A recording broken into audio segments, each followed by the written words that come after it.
Om Swastiastu. Om Swastiastu. Selamat siang Pak Yu.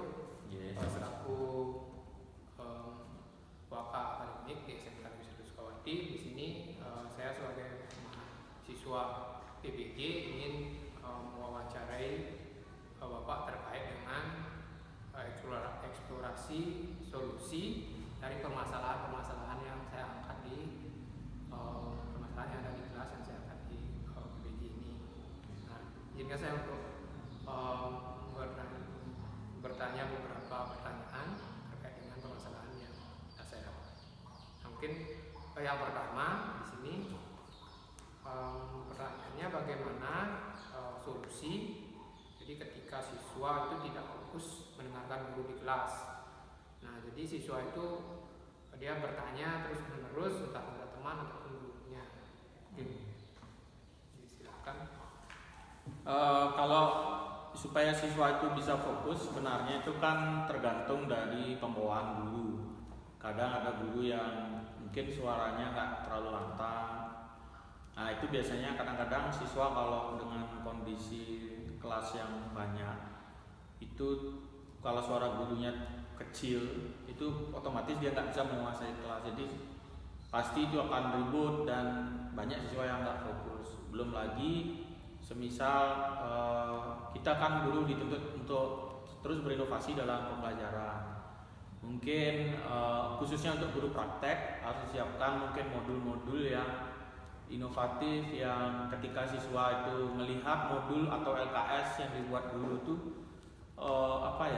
nggak cepat bosen lah anak itu. Jadi perlu mungkin membuat modul yang terperinci, yang terarah sehingga anak-anak bisa fokus untuk melaksanakan tugas dari guru. Begitu. Mungkin itu aja Pak. Mungkin apakah dari media juga mempengaruhi? Ya, kalau media pembelajaran kan kadang ada guru yang misalnya kayak buat PowerPoint, kemudian buat video tutorial, itu bagus juga. Itu kan termasuk inovasi-inovasi guru dalam mengembangkan pembelajaran di kelasnya masing-masing. Nah, berarti solusinya mungkin bisa membuat media ataupun modul yang ringkas gitu ya, yang terperinci. Iya. Jadi bisa buat modul, bisa media pembelajaran yang lain, mungkin video tutorial, mungkin seperti itu kan. Kemudian bertanya ke pertanyaan selanjutnya, bagaimana cara untuk meningkatkan literasi siswa di kelas? Nah, kalau literasi siswa ini kan membaca ya, kegiatan membaca. Jadi kalau supaya siswa-siswa kita mau dia membaca, mungkin guru di awal itu harus menyisipkan beberapa menit kegiatan pembelajarannya untuk kegiatan membaca. Jadi alokasi waktunya mungkin 10 sampai 15 menit di awal pembelajaran itu disisipkanlah kegiatan literasi atau membaca. Nah, biasanya kalau siswa itu mungkin anak-anak tuh lebih tertarik kepada bacaan-bacaan misalnya kayak tentang pengetahuan umum lah. Nah, biasanya atau berita-berita yang terupdate terkini.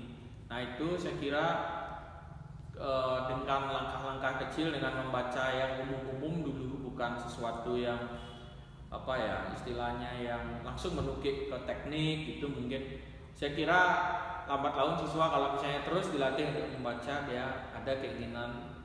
Jadi nanti hobi itu membaca itu bukan hanya suruhan tapi jadi hobi jadi.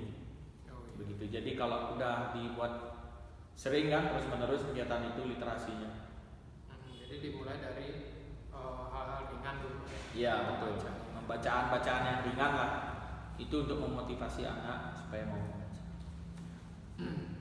Oke, kemudian untuk pertanyaan yang ketiga, ini bagaimana menerapkan dari model pembelajaran PJBL dengan optimal, dan bagaimana terkait dengan pendampingan siswa pada saat pembuatan proyek.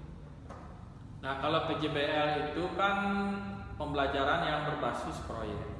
Nah, ketika siswa itu membuat sebuah proyek, nah harusnya itu guru mungkin perlu membuatkan LKS atau modul gitu tentang langkah-langkah pengerjaan yang detail, sehingga siswa itu dia bisa runut dalam bekerja. Bisa rumit dalam bekerja dan teliti dalam mengerjakan pekerjaan itu. Nah, kuncinya sebenarnya di sana, Pak.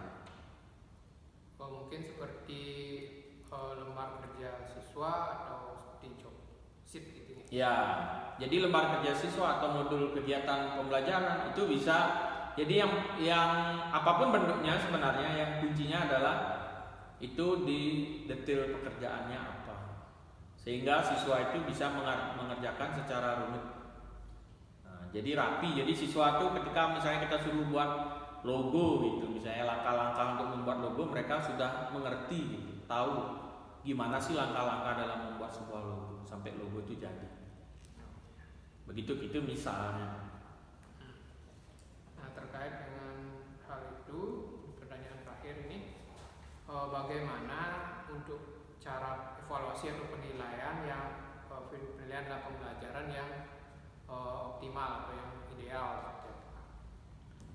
Nah, kalau evaluasi itu ya bisa dengan pengamatan langsung. Nah, dalam artian kalau misalnya guru praktek itu kan ketika siswa dikasih tugas untuk mengerjakan mengerjakan ujiannya, ya kita observasi secara langsung. Jadi evaluasinya mungkin seperti itu, atau dengan menggunakan pertanyaan-pertanyaan misalnya kayak objektif maupun esai yang meningkatkan kualitas cara berpikir anak-anak. Jadi mungkin lebih ke analisis ya, pertanyaannya kayak soal-soal HOTS tuh, di mana anak-anak ketika dia membaca pertanyaannya itu dia berpikir dan menjawab dengan apa yang dia pikirkan. Begitu. Nah, itu terkait pengetahuan, mungkin dari kita menilai produknya dari proses kemudian akhir bisa apa kira-kira yang bisa dilakukan? Dari mungkin bisa menggunakan seperti rubrik atau apa? Oh ya kalau misalnya kalau penilaian ya pasti ada rubriknya. Rubrik penilaian itu kan gimana caranya kita bisa tahu bahwa siswa itu kan sukses dia atau memahami apa yang kita sampaikan. Ya rubrik soal itu penting. Jadi itulah indikator siswa itu sudah benar-benar ngerti atau paham dengan pembelajaran yang kita sampaikan apa belum. Jadi sebenarnya tuh kalau rubrik soal itu memang betul-betul penting menurut saya. Begitu. Nah, itu saja yang saya tanyakan. Semoga kedepannya saya sebagai mahasiswa BL mampu melaksanakan solusi-solusi yang sudah disampaikan tadi agar